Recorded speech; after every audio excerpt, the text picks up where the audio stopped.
믿을 수 없는 일이 벌어졌습니다. 북태평양 상공. 영하 52도의 살인적인 한파 속에서 하늘이 멈춰 섰습니다. 연료는 바닥을 드러내고 결빙된 날개는 한계에 다다른 절체절명의 순간. 미국, 일본, 러시아 공항들은 하나같이 착륙을 거부했고 수많은 생명과 막대한 가치가 공중에 갇혔습니다. 그때 모두가 불가능하다고 말하던 상황에서 인천공항만이 비상수용을 선언합니다. 그리고 한국이 꺼내든 이것 하나로 세계 항공업계의 상식은 단 107분 만에 완전히 뒤집힙니다. 지금부터 전 세계가 경악한 그날의 기록을 공개합니다. 그 전에 구독과 좋아요 버튼을 눌러주시면 영상 제작에 큰 힘이 됩니다.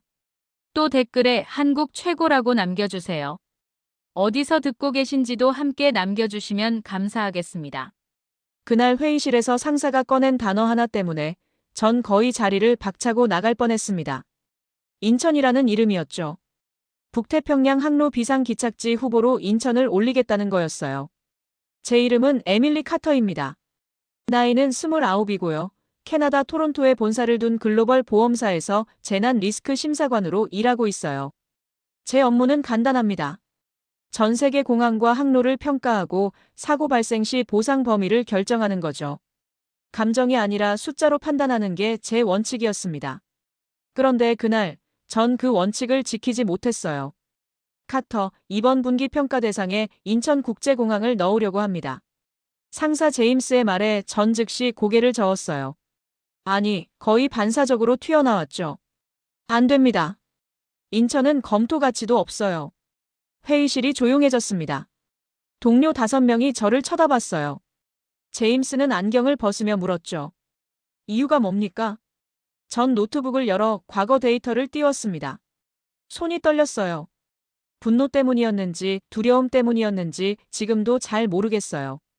아시아 공항들은 투명성이 부족합니다. 사고 보고서가 늦게 나오거나 축소되는 경우가 많아요. 특히 한국은 체면 문화 때문에 문제를 숨기는 경향이 있죠. 저희가 신뢰할 수 있는 수준이 아닙니다. 제임스는 한숨을 쉬었어요. 카터, 그건 15년 전 이야기입니다. 지금 인천은 세계 공항 평가에서 상위권이에요. 평가는 조작될 수 있습니다. 제 목소리가 날카로워졌어요. 동료들이 서로 눈치를 보기 시작했죠. 전 알고 있었습니다. 제가 감정적으로 굴고 있다는 걸요. 하지만 멈출 수 없었어요. 저는 이 일을 12년 했습니다. 아시아 시스템이 어떤지 잘 압니다. 규정은 그럴듯하지만 위기 상황에선 결국 무너져요. 저는 그걸 직접 봤거든요. 사실 전 본 게 아니었습니다. 들었을 뿐이죠. 하지만 그 기억은 제 인생을 바꿔놓기에 충분했어요. 12살 때였습니다. 아버지는 물류회사에서 일했어요. 아시아발 화물선 사고 때문에 회사가 거액의 배상금을 물어야 했고 구조조정이 시작됐죠. 아버지는 일자리를 잃었습니다. 그날 밤 거실에서 들렸던 어머니의 울음소리, 아버지가 벽을 치던 소리가 지금도 생생해요. 뉴스에선 계속 나왔죠. 사고 원인이 은폐됐다는 의혹, 안전점검 기록이 조작됐다는 보도들이요. 그때부터였습니다. 전 아시아 시스템을 믿지 않게 됐어요. 특히 한국처럼 빠르게 성장한 나라들은 더 그랬죠. 겉은 번지르하지만 속은 부실하다고 생각했습니다. 카터. 제임스가 조용히 불렀어요. 이번 평가는 당신이 직접 현장에 가서 확인하는 겁니다. 여객기 점검석에 탑승해서 실제 운영을 보고 오세요. 그리고 나서 판단하십시오. 전 입을 다물었습니다. 거절할 명분이 없었어요. 회사 규정상 현장 평가는 필수였거든요. 알겠습니다. 그렇게 대답은 했지만 전 이미 결론을 내린 상태였어요. 인천은 제 보고서에 들어갈 자격이 없다고요. 이번 출장은 그저 형식일 뿐이라고 생각했습니다. 사흘 뒤, 전 밴쿠버발 도쿄행 여객기 점검석에 앉아 있었어요. 북태평양 항로를 평가하는 게 목적이었죠. 기내에는 승객 287명이 타고 있었습니다. 이륙 2시간 후, 기장이 기상 브리핑을 공유했어요. 북극 상공 제트 기류가 불안정하다는 내용이었죠. 전 노트북을 열어 데이터를 확인했습니다. 별 문제 없어 보였어요. 그때까지만 해도 전 몰랐습니다. 단 몇 시간 후, 제가 평생 믿어온 모든 기준이 산산조각 날 거라는 걸요. 비행 4시간째, 기내 조명이 어두워졌습니다. 승객 대부분이 잠들었고 전 노트북으로 평가보고서 초안을 작성하고 있었어요. 인천을 최하위로 분류하는 내용이었죠. 그때였습니다. 삑! 날카로운 경고음이 기내에 울려 퍼졌어요. 전 반사적으로 고개를 들었죠. 조종실 문이 열리더니 부기장이 급하게 뛰어나왔습니다. 승무원 전원 비상대기. 지금 당장요. 목소리가 떨리고 있었어요. 15년 경력 베테랑이 저런 표정을 짓는 걸 처음 봤습니다. 심장이 쿵 내려앉았어요. 기장사라 로웰이 기내 방송을 켰습니다. 승객 여러분, 기장입니다. 예상치 못한 기상 변화로 항로를 수정해야 합니다. 좌석 벨트를 착용하고 짐을 선반에 고정해주세요. 침착한 목소리였지만 전 알아챘어요. 저 말투는 안심시키기가 아니라 준비시키기였거든요. 전 재빨리 노트북을 덮고 조종실로 향했습니다. 점검 자격증을 보여주자 부기장이 저를 들여보냈어요. 조종실 안은 난리였습니다. 외부 온도 영하 48도 계속 하강 중입니다. 날개 센서 결빙 경고 3곳. 도쿄 관제, 현재 우리 항로에 여객기 11대 추가 진입했습니다. 총 12대가 한 구역에 있어요. 기장이 이를 악물었습니다. 북극 진동이 이렇게 빨리 내려올 리 없는데. 전 창밖을 봤어요. 구름이 이상했습니다.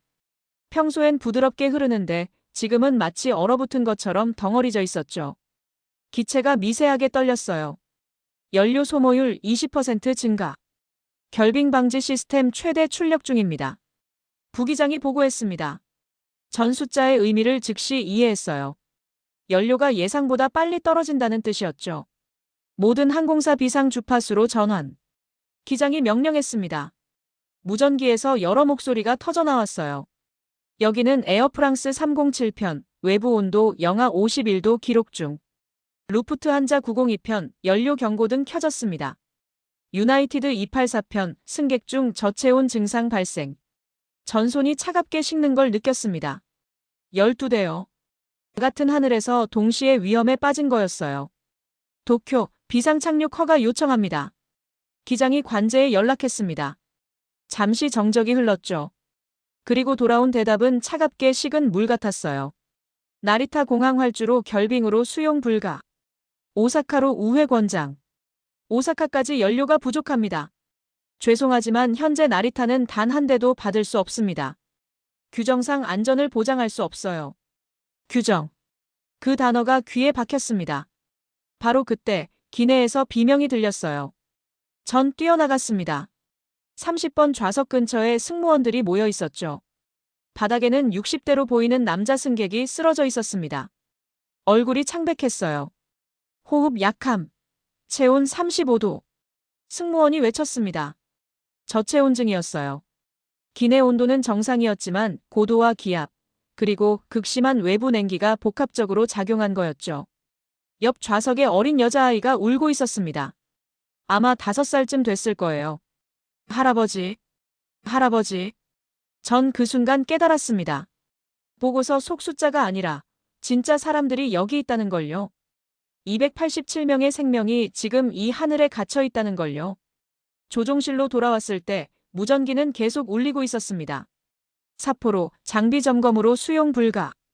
블라디보스토크, 기상 악화로 폐쇄. 앵커리지, 동시 착륙 시설 부족.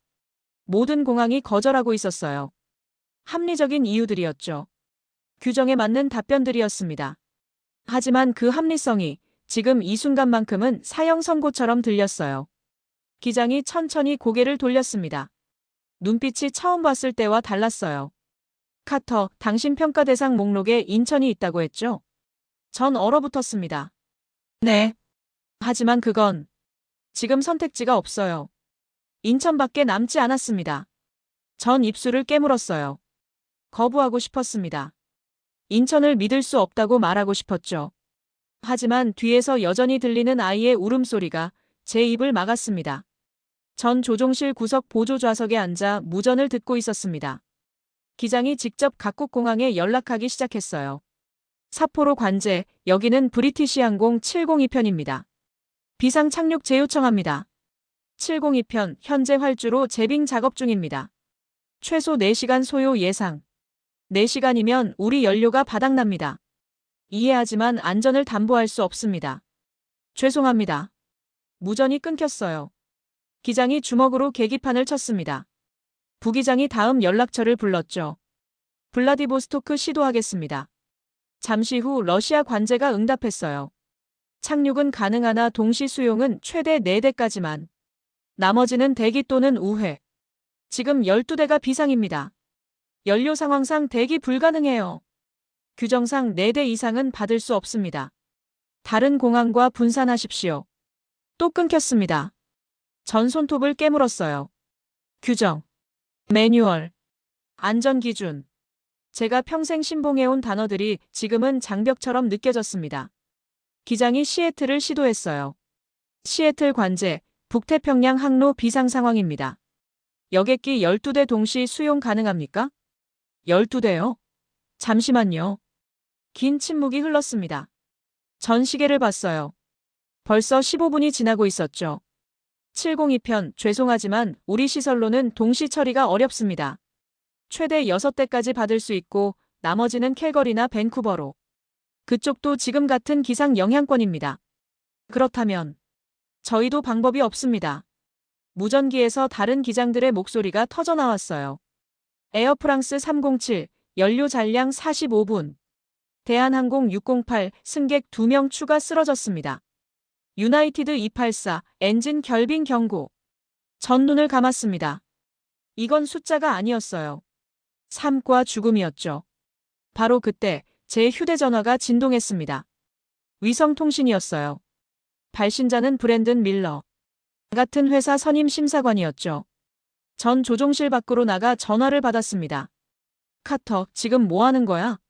브랜든의 목소리는 차갑게 식어 있었어요. 무슨 말씀이세요? 본사에서 실시간 항적 추적하고 있어. 내가 탄 비행기가 인천 쪽으로 선회하고 있더군. 설마 인천을 비상기착지로 쓸 생각은 아니겠지? 전 입술을 깨물었습니다. 지금 상황은 나도 알아. 근데 그게 내가 커리어 날려도 되는 이유는 아니야. 인천을 넣는 순간 내 평가 보고서는 신뢰성을 잃어. 본사는 검증 안 된 공항을 절대 승인하지 않거든. 사람들이 죽어가고 있어요. 그건 기장의 책임이지 내 책임이 아니야. 넌 관찰자야, 에밀리. 개입하는 순간 넌 끝이야. 전 주먹을 쥐었습니다. 손톱이 손바닥에 파고들었죠. 만약 인천이 실패하면 어떻게 할 건데? 사고 나면 책임은 누가 져? 회사가? 아니, 너야. 내가 승인한 거니까. 브랜든의 목소리가 낮아졌어요. 똑똑하게 생각해. 일본이나 러시아가 거절한 건 다 이유가 있어. 그들은 책임질 수 없으니까 안 받는 거야. 그게 프로야. 우리처럼 말이지. 전화가 끊겼습니다. 전 복도에 기대섰어요. 브랜든 말이 틀리지 않았습니다. 저는 관찰자였어요. 평가자였죠. 개입해선 안 되는 사람이었습니다. 하지만 뒤쪽 객실에서 여전히 들려오는 소란, 승무원들의 급한 발걸음 소리, 아이의 울음소리가 귀를 파고들었어요. 전 다시 조종실로 들어갔습니다. 기장이 헤드셋을 벗으며 말했어요. 앵커리지도 거절했습니다. 동시 수용시설이 없대요. 부기장이 연료 게이지를 보고 있었습니다. 손이 떨리고 있었어요. 현재 연료로 비행 가능 시간 40분. 40분. 기장이 천천히 고개를 돌렸습니다. 이대로면 사람부터 떨어집니다. 그 말이 가슴을 찔렀어요. 사람부터 떨어진다. 숫자가 아니라 사람이라는 거였죠. 전 떨리는 손으로 노트북을 열었습니다. 평가 대상 목록이 떴어요. 인천국제공항. 제가 가장 낮은 등급으로 분류해둔 곳이었습니다. 인천은 제 목소리가 갈라졌어요. 인천은 검증이 안 됐어요. 제가 믿을 수 있는 데이터가 없습니다. 기장이 저를 똑바로 쳐다봤습니다. 카터, 지금 당신 데이터 얘기하는 거예요? 여기 287명이 있어요. 다른 비행기까지 합치면 3,000명이 넘습니다. 전 입을 열었다 다물었어요. 기장이 한숨을 쉬었습니다. 선택지가 없어요. 인천밖에 안 남았어요. 무전기에서 목소리가 터져나왔습니다. 여기는 루프트한자 902편. 엔진 하나 출력 저하. 비상. 기장이 제 눈을 똑바로 봤어요. 카터, 결정하세요. 지금 당장. 전 숨을 들이마셨습니다. 심장이 터질 것 같았어요. 그리고 천천히 고개를 끄덕였습니다. 기장이 주파수를 돌렸습니다. 인천 관제, 여기는 브리티시 항공 701편입니다. 북태평양 항로 비상 상황 발생. 비상 착륙 요청합니다. 정적이 흘렀어요. 2, 3초였지만 영원처럼 느껴졌죠. 그리고 목소리가 들렸습니다. 침착하고 단호한 남자 목소리였어요. 701편, 인천 통합운영센터입니다. 상황 파악했습니다. 현재 북태평양 항로 여객기 12대 비상 맞습니까? 확인합니다. 12대 전부 연료 위기 상황입니다. 전숨을 죽였어요. 이제 거절 멘트가 나올 거였죠. 시설 부족, 규정상 불가, 다른 공항 권장. 그런 말들이요. 하지만 돌아온 대답은 완전히 달랐습니다. 알겠습니다. 가능 여부를 검토하지 않습니다. 전귀를 의심했어요. 뭐라고요? 지금부터 저희가 전체 상황을 통합 지휘합니다. 각 항공기는 개별 판단하지 마시고 인천 관제의 지시만 따라주십시오. 기장이 부기장과 눈을 마주쳤어요. 둘 다 당황한 표정이었죠. 인천 관제 확인합니다만 12대를 동시에 받을 수 있습니까? 네. 가능합니다. 망설임이 없었어요. 계산하는 시간도 상부에 보고하는 절차도 없었습니다. 그냥 단호하게 가능하다고 말했어요. 지금부터 각 항공사 호출하겠습니다. 에어프랑스 307편, 307 대기 중, 대한항공 608편, 608 대기, 루프트한자 902편, 902 엔진 상태 불량이지만 대기합니다. 차례로 12대가 응답했습니다. 전 가슴이 두근거리는 걸 느꼈어요. 인천 관제 목소리가 다시 들렸습니다. 좋습니다. 지금부터 착륙 순서와 간격을 지정하겠습니다. 각 기체 현재 고도, 속도, 연료량 보고하십시오. 12대가 순서대로 보고했어요. 전 시계를 봤습니다. 채 2분도 안 걸렸죠. 계산 완료했습니다. 뭐라고요? 벌써요? 착륙 순서는 연료 잔량과 승객 응급 상황 기준으로 배정합니다. 루프트한자 902편 1순위, 유나이티드 284편 2순위. 순서가 쭉 불렸어요. 저희는 5번째였습니다. 각 기체 간 착륙 시간 간격은 3분. 활주로 2개 동시 사용합니다. 재빙, 급유, 정비, 의료 대응 전부 동시 진행 가능합니다. 기장이 입을 벌렸어요. 3분 간격이요? 그건 정상 상황 기준 아닙니까? 맞습니다. 저희는 비상이라고 기준을 낮추지 않습니다. 전소름이 돋았어요. 비상인데 기준을 낮추지 않는다고요? 각 기장님께 당부드립니다. 인천 관제 목소리가 더 낮아졌어요. 기장님들은 조종만 하십시오. 착륙 각도, 속도, 타이밍 전부 저희가 실시간으로 안내하겠습니다. 땅의 책임은 저희가 집니다. 하늘의 책임만 져주시면 됩니다. 전 등골이 서늘해지는 걸 느꼈습니다. 저 말투는 확신이 아니었어요. 책임 선언이었죠. 부기장이 작게 중얼거렸어요. 미쳤나? 저렇게 단언하다니. 기장은 아무 말도 하지 않았습니다. 그냥 헤드셋을 고쳤으며 계기판을 응시했어요. 무전기에서 다른 목소리들이 들렸습니다. 인천 관제, 에어프랑스입니다. 정말 12대 전부 받을 수 있습니까? 가능합니다. 저희는 이미 준비돼 있습니다. 준비라니요? 이건 예보에 없던 상황인데. 비상은 예보에 나오지 않습니다. 그래서 저희가 시뮬레이션을 합니다. 시뮬레이션. 전 그 단어를 곱씹었어요. 각 기체의 접근 경로 전송하겠습니다. 화면 확인하십시오. 부기장 앞 화면에 뭔가 떴습니다. 정교한 3차원 경로였어요. 고도, 속도, 선의 각도가 초 단위로 표시돼 있었죠. 이건 실시간 계산입니까? 네. 현재 풍속, 기온, 각 기체 무게 전부 반영했습니다. 이 경로를 따라오시면 충돌 없이 3분 간격 착륙 가능합니다. 기장이 경로를 보더니 천천히 고개를 끄덕였어요. 완벽하네요. 전 화면을 들여다봤습니다. 12대의 비행기가 마치 계단처럼 배치돼 있었어요. 서로 절대 겹치지 않으면서도 최단 시간에 착륙할 수 있는 구조였죠. 누가 이걸 이렇게 빨리 짰죠? 2분도 안 돼서요? 추가로 활주로 상황 알려드립니다. 인천 관제가 말을 이었어요. 현재 제빙 차량 12대, 금유 차량 12대, 견인 차량 8대, 응급 차량 6대 대기 중입니다. 각 기체 착륙 즉시 투입됩니다. 12대요? 네. 한 대당 한 팀 배정입니다. 대기 시간 없습니다. 기장이 저를 돌아봤어요. 눈빛이 흔들리고 있었죠. 전 아무 말도 할 수 없었습니다. 제가 믿어온 모든 게 뒤집히고 있었거든요. 일본은 시설 부족이라고 거절했어요. 러시아는 규정상 불가라고 했죠. 미국은 동시 처리가 어렵다고 했습니다. 근데 한국은 그냥 받는다고 했어요. 검토도 없이 망설임도 없이요. 701편 20분 후 착륙 예정입니다. 천천히 고도 낮추십시오. 알겠습니다. 기장 목소리가 떨렸어요. 전 창밖을 봤습니다. 구름 아래로 희미하게 불빛들이 보이기 시작했어요. 인천이었습니다. 제가 평생 무시하고 폄하하고 신뢰할 수 없다고 믿었던 바로 그곳이었죠. 근데 지금 그곳이 3,000명을 살리겠다고 선언하고 있었습니다. 전 주먹을 쥐었어요. 손톱이 손바닥에 파고들었지만 아프지 않았습니다. 그냥 한 가지만 생각했어요. 제발, 제발 성공해줘. 고도 3,000m. 구름층을 뚫고 내려가기 시작했습니다. 창밖이 하얗게 변했다가 순식간에 시야가 열렸어요. 그리고 전 봤습니다. 활주로였어요. 아니, 활주로만이 아니었죠. 그 위에 펼쳐진 광경이 믿기지 않았습니다. 저게 뭐죠? 전 무의식적으로 중얼거렸어요. 활주로 양옆으로 차량들이 일렬로 서 있었습니다. 제빙 차량, 금유차, 견인차, 응급차. 각각 색깔별로 구분돼 있었고 마치 군대처럼 정렬돼 있었어요. 숫자를 세었습니다.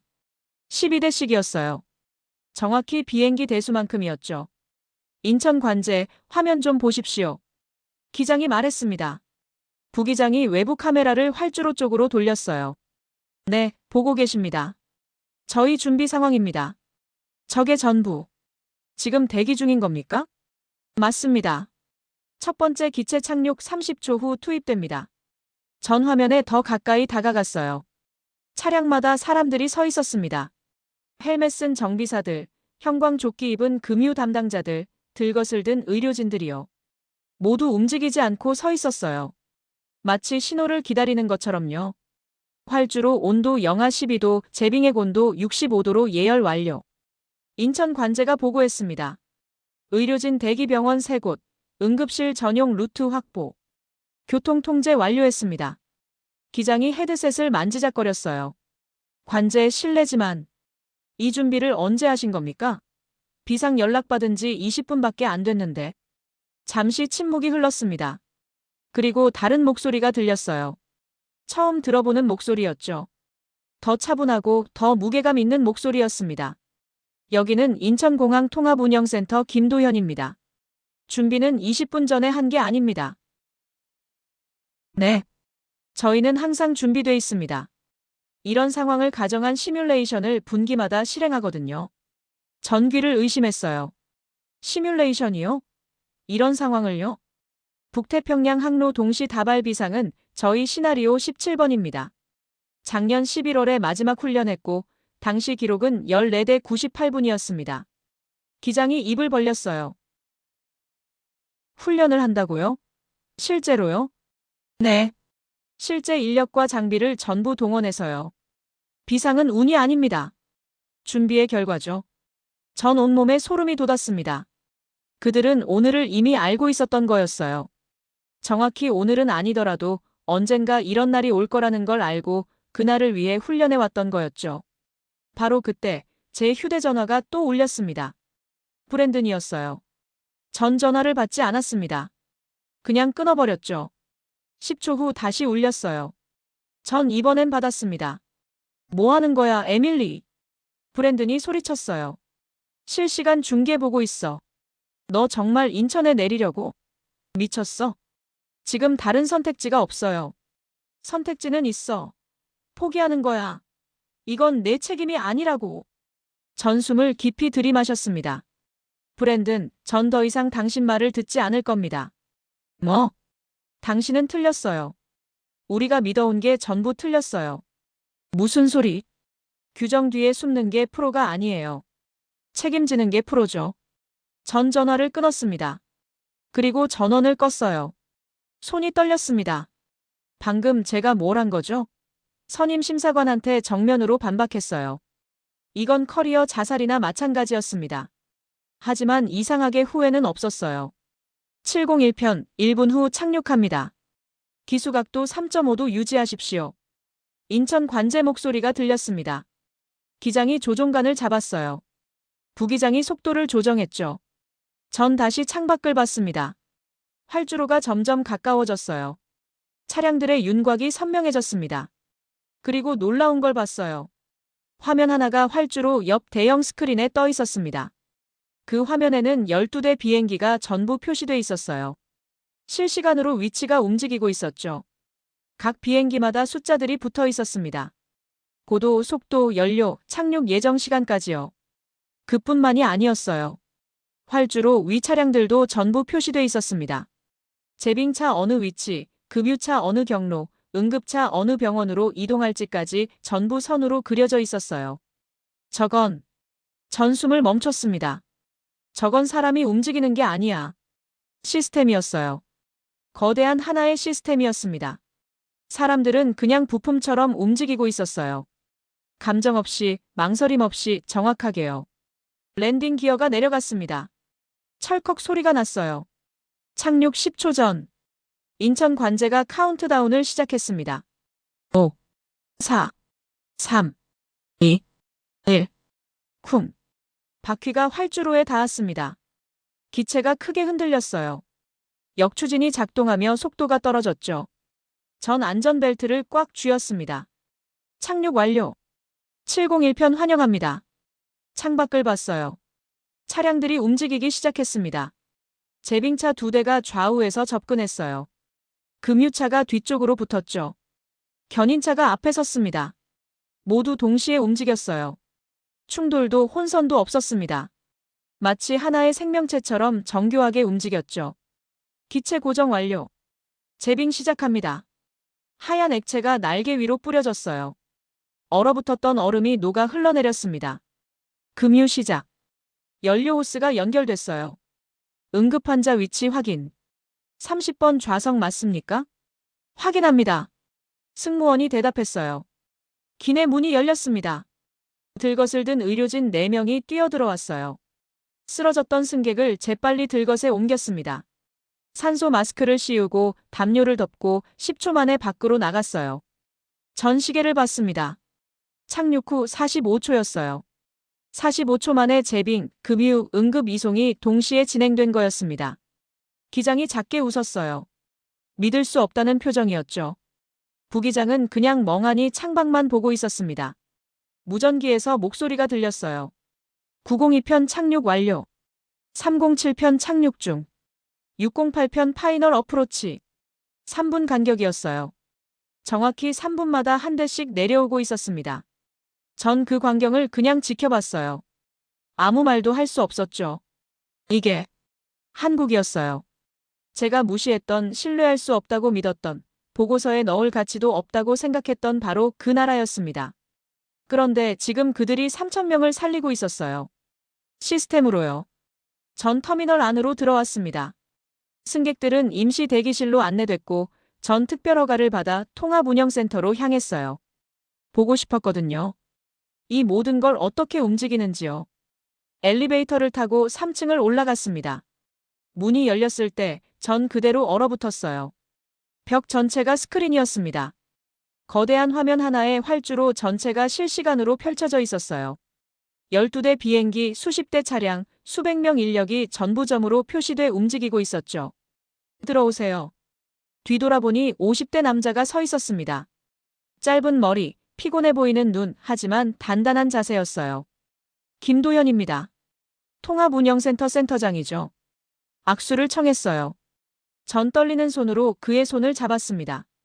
에밀리 카터입니다. 재난 리스크 심사관이고요. 압니다. 인천을 신뢰하지 않으시는 분이죠. 전 얼굴이 화끈거렸어요. 그는 웃지 않았습니다. 그냥 담담히 말했죠. 괜찮습니다. 신뢰는 증명으로 얻는 거니까요. 그는 스크린을 가리켰어요. 902편 작업 진행률 78%.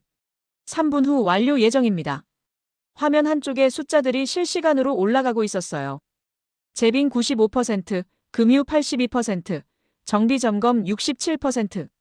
저건 어떻게 실시간으로 추적하는 겁니까? 모든 장비에 센서가 달려 있습니다.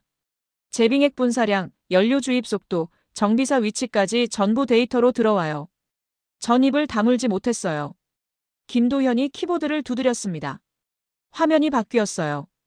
응급 이송 경로가 떴습니다. 701편에서 이송된 환자, 지금 인천 세브란스병원 응급실 도착했습니다.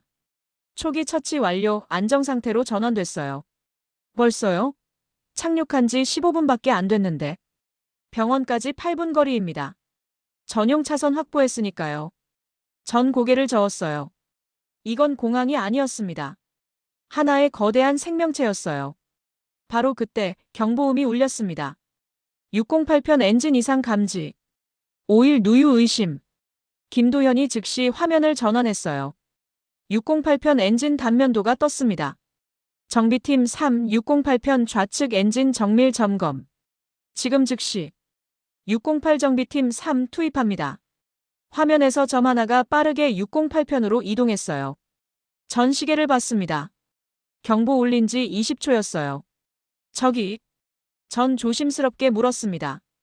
혹시 문제가 있으면 어떻게 됩니까? 김도현이 저를 봤어요. 눈빛이 차가웠습니다. 문제를 발견하면 고칩니다. 숨기지 않아요. 그 말이 가슴을 찔렀어요. 608 엔진 오일 라인 미세 균열 발견. 교체 필요합니다. 무전기에서 목소리가 들렸어요. 교체 부품 있습니까? 창고 3-12에 있습니다. 지금 가져오겠습니다. 승인. 교체 작업 시작하세요. 김도현이 다시 키보드를 두드렸습니다. 화면에 작업 시간이 떴어요. 23분. 그럼 전체 작업 시간이 늘어나는 거 아닙니까? 네. 그래도 해야죠. 안전이 우선입니다. 전 그의 옆 얼굴을 봤어요. 표정 변화가 없었습니다. 당연한 일을 하는 것처럼 담담했어요. 카터 씨. 그가 저를 불렀습니다. 궁금하실 것 같아서 말씀드립니다.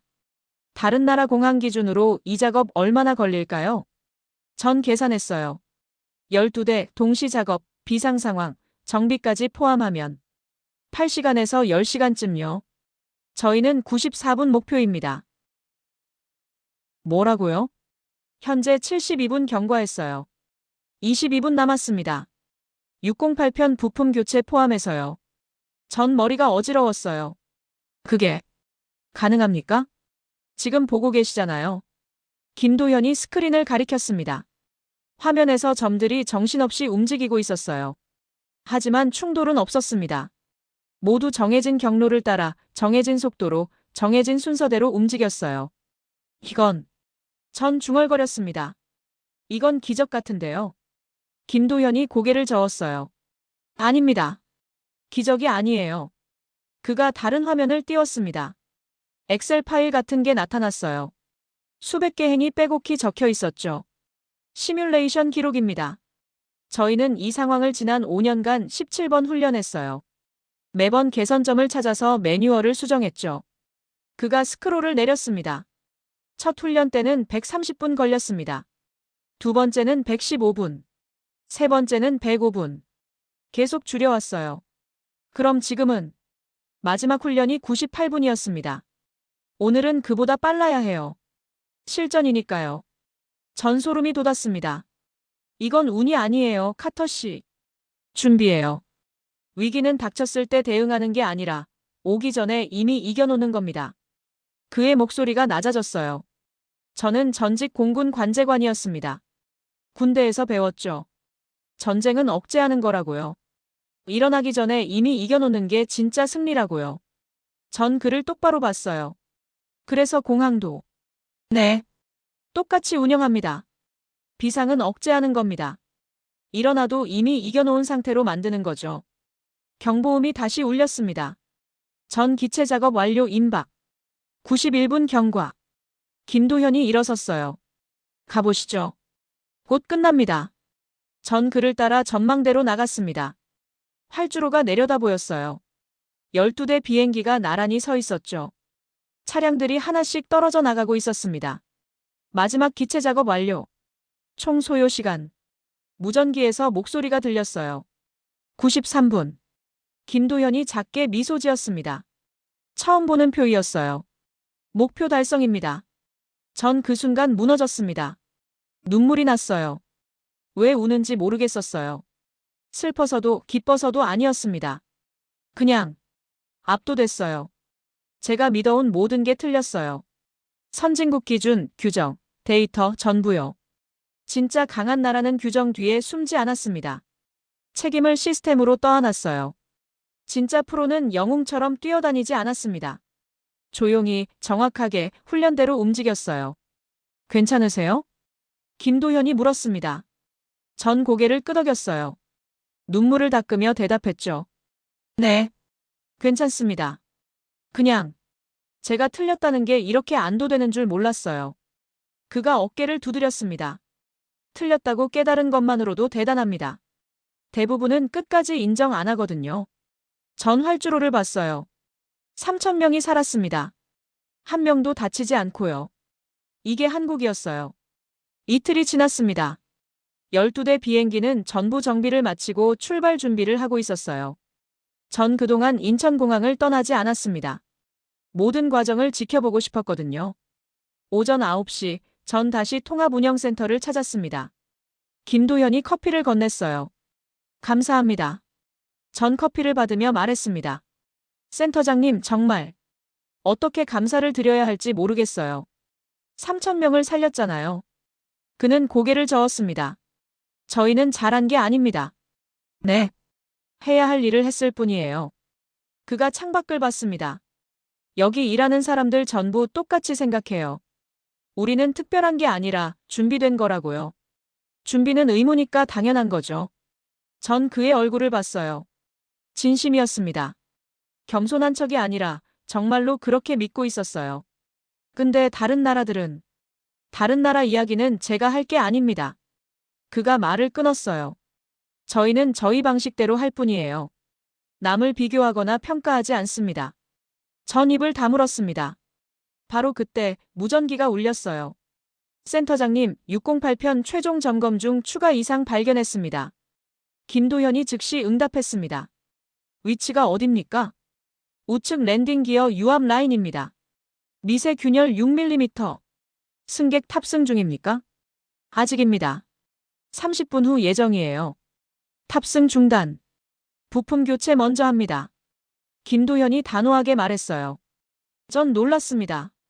6mm요? 그 정도면 비행에 문제 없지 않습니까? 문제 없을 수도 있죠. 김도현이 저를 봤어요.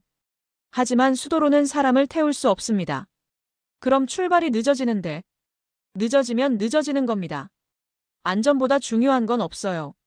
그가 무전기를 들었습니다. 정비팀 책임자 박정우 씨, 센터로 올라오세요. 10분 후 40대 남자가 들어왔습니다. 작업복 차림에 얼굴이 땀으로 젖어 있었어요. 박정우입니다. 그가 인사했습니다. 목소리가 잠겼더군요. 608편 상황 설명해 주세요. 네. 최종 점검 중 랜딩 기어 유압 라인 용접부에서 6mm 균열 발견했습니다. 육안으로는 안 보이는 수준이었고 초음파 검사에서 잡혔어요. 비행 안전의 즉각적 위험은 현재로선 낮습니다. 하지만 압력 변화 반복되면 균열 확대 가능성 있어요. 교체 시간은 4시간입니다. 김도현이 고개를 끄덕였어요. 교체하세요. 지금 당장. 알겠습니다. 박정우가 나가려는데 전 그를 불렀습니다. 잠깐만요. 그가 돌아봤어요. 궁금한 게 있는데요. 왜 그렇게까지 꼼꼼하게 보십니까? 6mm 균열은 대부분 공항에서 놓치는 수준인데. 박정우가 저를 똑바로 봤습니다. 사람 태운 기계는 장난이 아닙니다. 그의 목소리가 무거웠어요. 제가 놓친 균열 하나 때문에 비행기가 떨어지면 그건 제 손으로 사람을 죽인 거예요. 전 그렇게 살 수 없습니다. 전 숨이 멎었습니다. 다 녹였다고 끝이 아니에요. 다 고쳤다고 끝도 아니죠. 끝까지 봐야 합니다. 그게 제 일이니까요. 그가 고개를 숙이고 나갔어요. 전 그 자리에 서서 한참을 멍하니 있었습니다. 김도현이 조용히 말했어요. 저 사람 경력 19년입니다. 한 번도 사고 낸 적 없어요. 왜냐하면 한 번도 놓친 적이 없거든요. 대단하네요. 대단한 게 아니에요. 여기선 다들 저래요. 그가 스크린을 가리켰습니다. 저기 보이는 사람들 전부 똑같이 생각합니다. 내 손을 거쳐간 비행기는 내가 책임진다고요. 전 화면을 봤어요. 수십 명이 움직이고 있었습니다. 모두 묵묵히 조용히 자기 일을 하고 있었죠. 영웅은 없었습니다. 박수 받는 사람도 없었어요. 그냥 프로들이었습니다. 오후 2시 전 정비 경납고로 내려갔습니다. 박정우가 유압 라인을 교체하고 있었어요. 2명의 정비사가 함께 작업했죠. 전 조용히 지켜봤습니다. 토크렌치 18 전달. 체결 완료. 압력 테스트 가능합니다. 압력 주입합니다. 계기판 숫자가 올라갔어요. 200, 300, 400. 누유 없음. 정상입니다. 박정우가 고개를 끄덕였습니다. 하지만 일어나지 않았어요. 한 번 더 합니다. 네. 옆에 정비사가 놀란 표정을 지었어요. 이미 정상인데요? 한 번 더 봐야 확실합니다. 그가 다시 계기판을 확인했어요. 10분 동안 가만히 서서 숫자만 봤습니다. 이상 없습니다. 좋아요. 재조립합니다. 전 그 모습을 보며 깨달았습니다. 이게 한국이구나. 한 번으로 끝내지 않는 나라. 확실할 때까지 반복하는 사람들. 숫자가 정상이어도 눈으로 한 번 더 보는 집요함.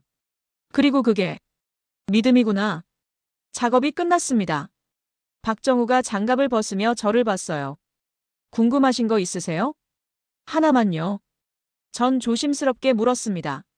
혹시 문제를 발견하면 숨기라는 압박 받은 적 없으세요? 그가 눈을 크게 떴어요. 누가요? 회사나? 정부나? 한 번도요. 그가 단호하게 말했습니다. 여기선 정반대예요. 문제 발견하면 바로 보고해야 해요. 안 하면 징계받습니다. 숨기는 게 더 큰 문제거든요. 전 가슴이 뜨거워지는 걸 느꼈어요. 그럼 책임은요? 책임은 시스템이 져요. 개인이 아니라요. 그가 경납고를 둘러봤습니다. 여기 규칙이 하나 있어요. 문제를 발견한 사람은 영웅이고 숨긴 사람은 범죄자다. 그게 우리 문화예요. 전 눈물이 또 났습니다. 12살 때 그 사고. 아버지를 무너뜨렸던 그 사건. 문제가 은폐됐다는 의혹, 책임을 개인에게 떠넘긴 시스템. 그게 제 트라우마였어요. 그래서 전 아시아를 믿지 못했죠. 근데 여기선 달랐습니다. 문제를 찾는 게 영웅이었어요. 시스템이 책임을 졌죠. 개인을 보호했습니다. 감사합니다. 전 박정우에게 말했어요. 뭐가요? 제 편견을 깨줘서요. 그가 미소 지었습니다. 처음 보는 표정이었어요. 편견은 경험에서 옵니다. 나쁜 경험을 하셨나 보네요. 네.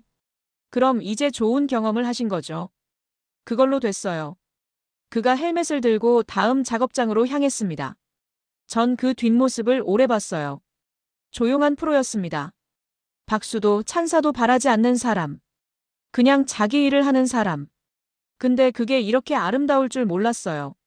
그날 밤 전 호텔방에서 노트북을 열었습니다. 평가보고서 초안이 떠 있었어요. 인천을 최하위로 분류한 내용이었죠. 전 그걸 전부 지웠습니다. 그리고 새로 쓰기 시작했어요. 제목은 이거였습니다. 규정의 나라 vs 사람을 구하는 나라. 손이 떨렸지만 멈추지 않았습니다.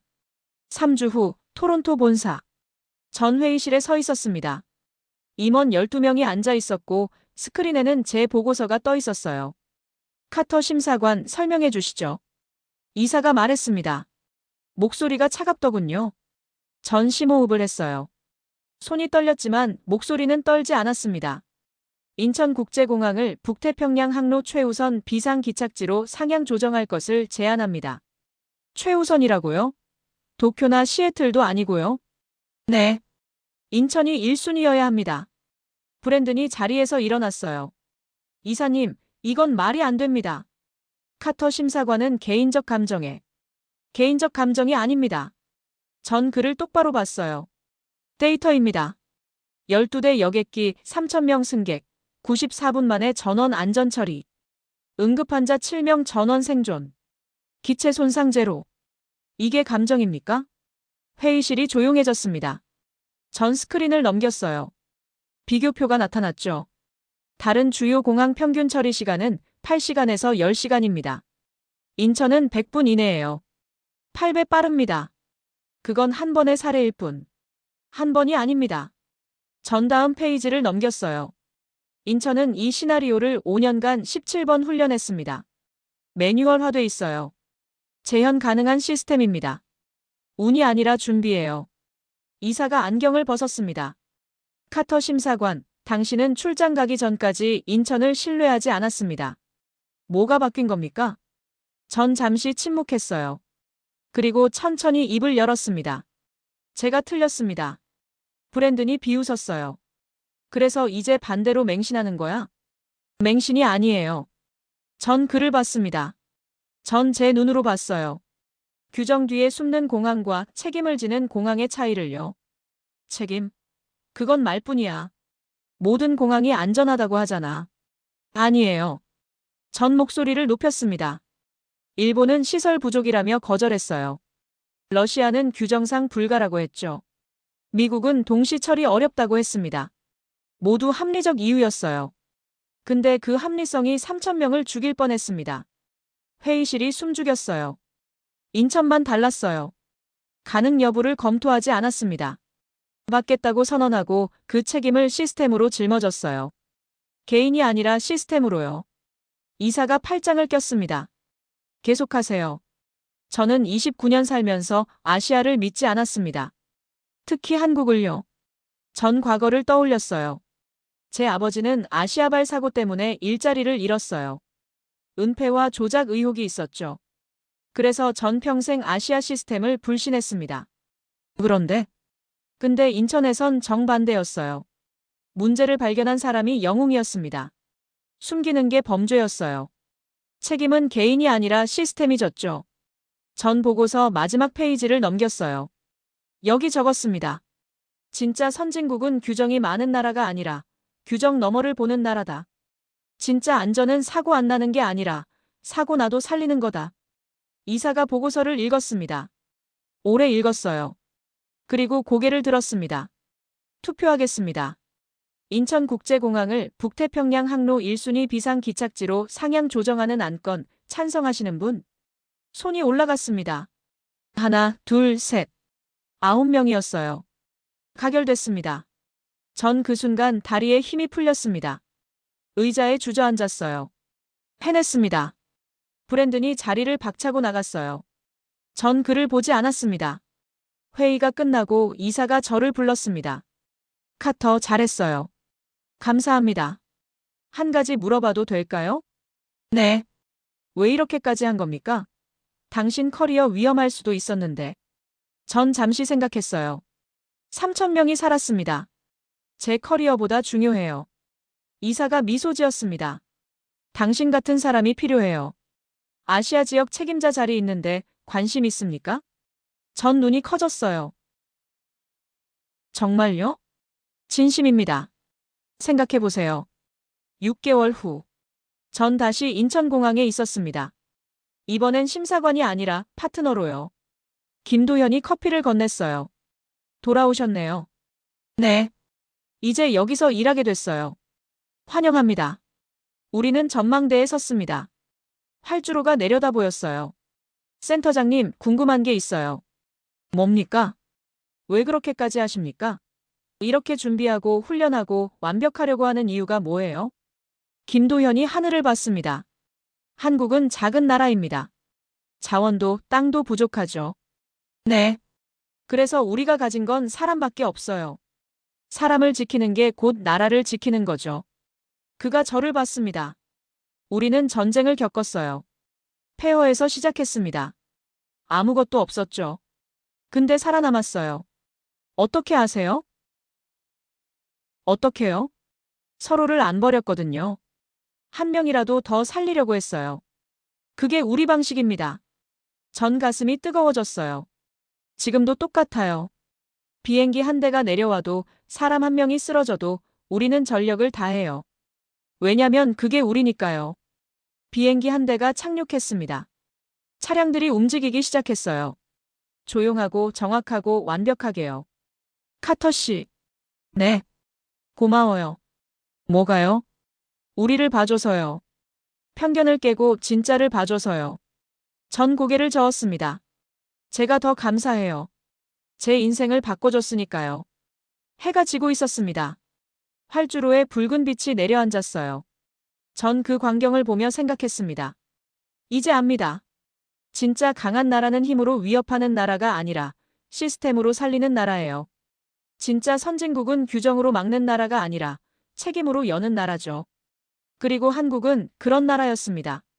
여러분은 언제 한국이 자랑스러우셨나요? 작은 것 하나에도 최선을 다하는 사람들, 숨기지 않고 드러내는 용기, 개인이 아닌 시스템으로 책임지는 문화.